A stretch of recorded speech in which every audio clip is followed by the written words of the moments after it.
Green morning दोस्तों, स्वागत है आपका अपने ग्रीन प्लैनेट के यूट्यूब चैनल पर। नई वीडियोस के नोटिफिकेशन के लिए सब्सक्राइब बटन और बेल आइकन को दबाना ना भूलें। नामदेव लिंबाची इंगळी राहणार ससपजवळा. हा दुधी भोपळ्याचा प्लॉट आहे आणि बाजूला हे कारला आहे. तर भैया किती दिवस झाले लागवड करून ह्याला? 3 महिने 3 महिने झाले.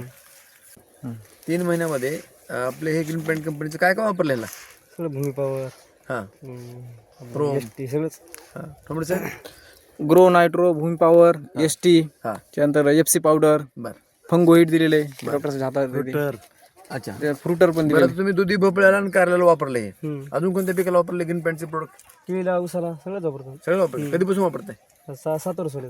7 वर्ष झाले. रिझल्ट तिचा नंबर आहे पावणे एकर रानामध्ये आतापर्यंत माल किती निघाला आपला? आपलं 60 टनापर्यंत निघाला. 60 क्विंटल 60 क्विंटल आपला 6 टनापर्यंत 60 टन 60 क्विंटल 6 टन हो 60 टन 60 क्विंटल समजा. बरं मग आता तुमच्या अपेक्षेप्रमाणे चांगलं निघाला. आज 28 मार्च 2023 आहे. एवढं सध्या ऊन जास्त आहे, टेम्परेचर जास्त आहे. मग हे फळ लागण्यासाठी किंवा फुल गळून जाण्यासाठी काय प्रॉब्लेम आहे का याचा? नाही काही नाही हा काही नाही एकदम प्रॉब्लेम. सेटिंग मस्त आहे. नंबर 1 सेटिंग आहे. नंबर का ना?